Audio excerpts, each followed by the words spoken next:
Good morning and welcome to new edition of Dr. Lamba's Awakening Call.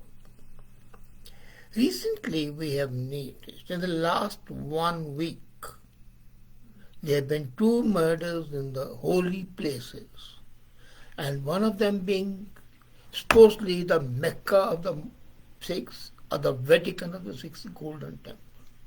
But it's actually not two murders. Really, there have been three murders in the recent past, and all in the name of sacrilege. Sacrilege of the holy place, or the holy symbols. First was at the border of Delhi, when some Nihang Sikhs killed a person saying that he was insulting the Sikh flag, which they call Nishan Sahab. Then in Golden Temple, a 20-year-old guy was lynched, and lynched inside the sanctum sanctorum. Third, again in Kapurthala, a young person was killed, or beaten to death in the most horrible manner. Now, as far as the attempts have been made to explain these murders as an anger over sacrilege, you can understand it. But does sacrilege mean death? Which law permits this? And the people who murdered, who lynched these people, guilty or not is not the question. The question is, assume that they are guilty, but they have not been deemed guilty in any court of law as yet, and a person is presumed to be innocent till proved guilty. If that is so, the people who killed them are guilty of murder, whether the murder is premeditated or the result of a conspiracy or a mindless, useless killing of a human body. And if you want to be charitable, you don't want to call it murder, you can call it manslaughter. But it is killing of a person without due process of law. Now, silence on the crime would be abhorrent, hateful, despicable. But I am more horrid that the alleged culprit, the lynching, that's killing, and not a single person, either the chief minister or the police or the central government, have thought of saying that this illegal action should not have been taken. From the SGPC chief to Akal Takht Jathedar, former 5-time chief minister to the newest one, legal, religious, political leaderships across the spectrum of the government officials all have denounced the attempted murder, sacrilege, and called for a thorough probe. Great, do it. But what disturbs me is that they have offered no word of horror or condemnation of those who clearly took the law in their own hands. And what takes the cake is the police, the custodian of law and order, on the directions of the political leadership, has registered a first information report, FIR, against the person who has been lynched, who has been killed for sacrilege. But no report has been registered against persons known or unknown, and in effect they are known people, who took the law in their own hands and beat the accused to death. Is this silence incidental? No. With elections only weeks away, parties and leaders are measuring their words on an issue that is seen as emotive in a state where religion merges into politics in a very seamless manner. And nobody wants to annoy this huge voting bank. The emotions are heightened rather, and each one wants to be more sympathetic towards the symbol that have been supposed to be violated. You remember in 2015 there was a sacrilege at Bargari, following which 2 protesters were killed in police firing in Faridkot district in Punjab. And that incident still resonates in Punjab politics. It featured prominently in the campaign for the 2017 polls, and more recently, Punjab Congress President Navjot Sidhu in the lack of closure in the cases, and the Chief Minister had to go. I'm shocked that the leader of the ruling party in Punjab, Congress Party, the President of the state, Navjot Singh Sidhu, who is a political turncoat and a buffoon, he,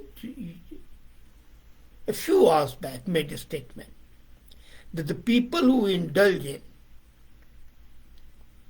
sacrilege should be hanged publicly. In which world is he living? Which la-la land is he living?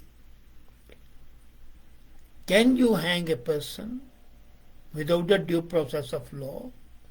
There's prosecution in the Sessions Court, confirmation by the High Court, appeal to the Supreme Court, mercy petition to the President. All these of no value. Just hang them. Is it lawless anarchy and the lawlessness run wild? Is Sidhu living in the Wild West?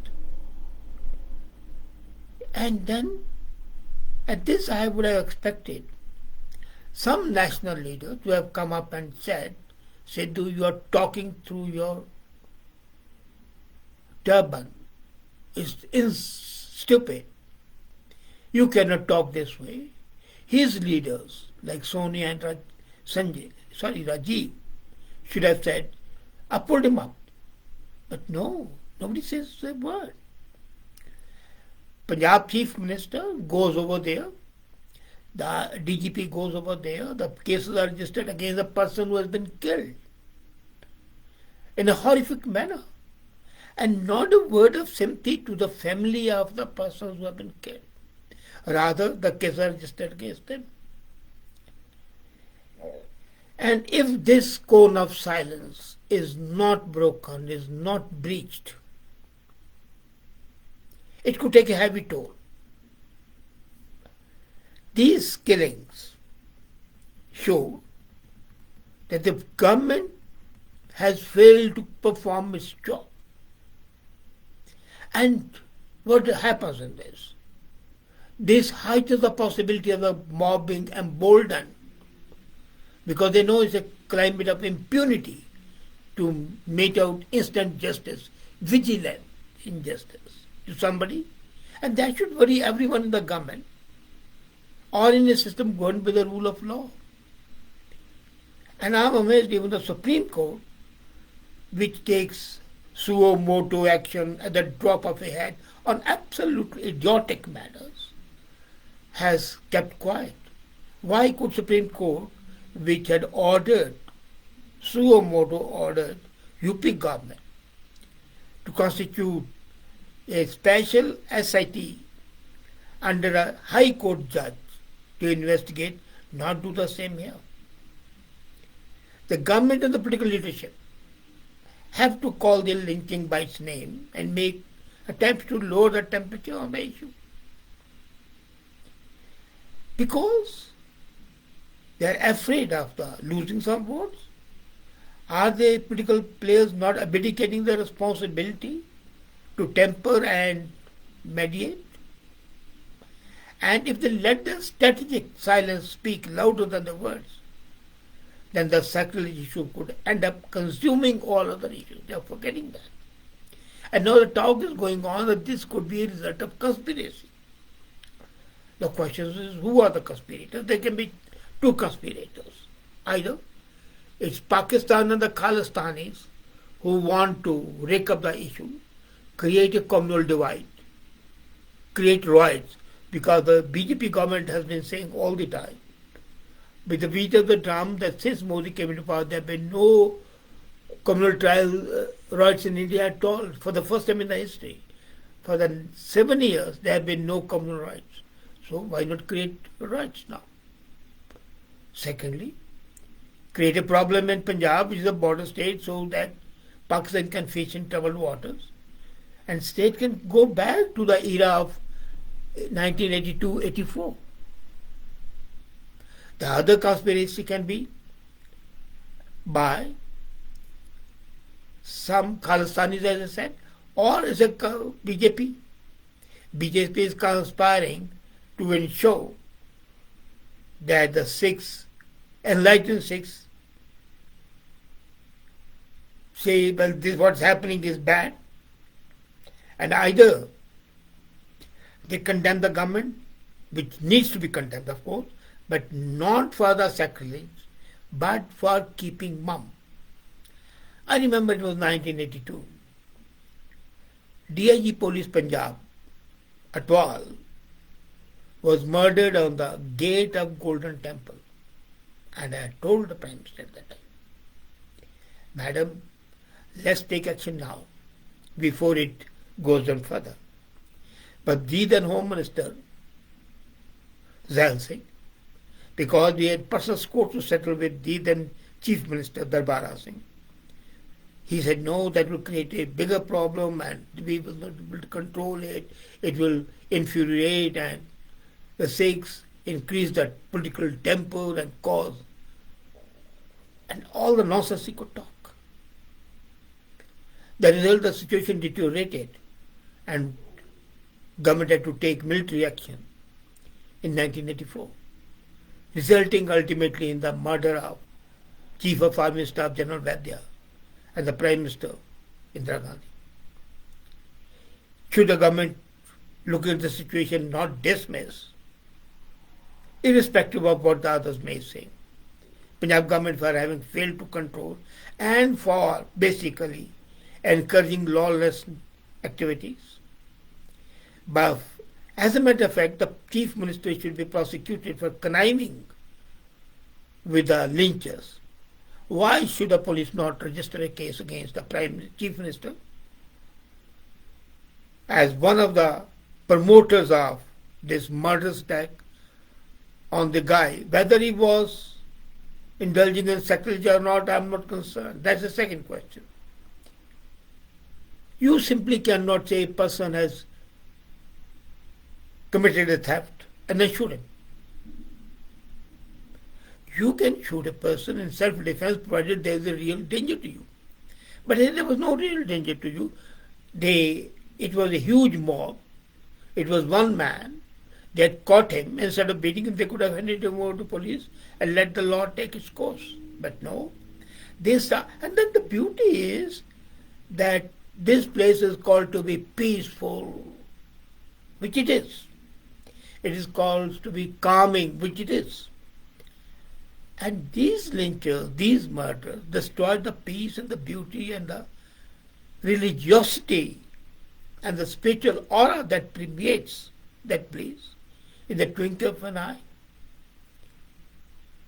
These people should have been prosecuted, heading with the Chief Minister, Navjot Sidhu, who says that she should be banned publicly. That means they are in fact inciting the criminal attacks. And I'm amazed even the opposition parties like BJP, Amrinder, Aam Aadmi Party, they are not saying anything. And I can understand they are not saying anything because of the coming elections. And they don't want to lose the brownie points. And this is especially wrong because this strategic silence or the indirect instigation to the criminals, as I said, could end up consuming all other issues. The result would be it will shrink the space,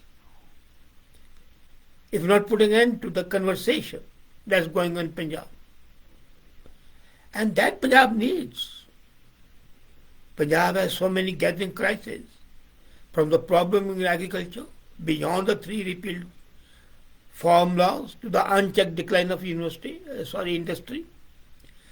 unemployment, drug problem, exodus of the young people abroad, and deep inroads of corruption in the state. As a matter of fact, the upcoming election provided an excellent opportunity to Punjab to make a new beginning. But for all players, candidates, voters, must be free to speak out and argue with each other to find the best way forward. They must not feel constrained and become helpless spectators. They must not indulge in stoking suspicion and fears that cannot be named.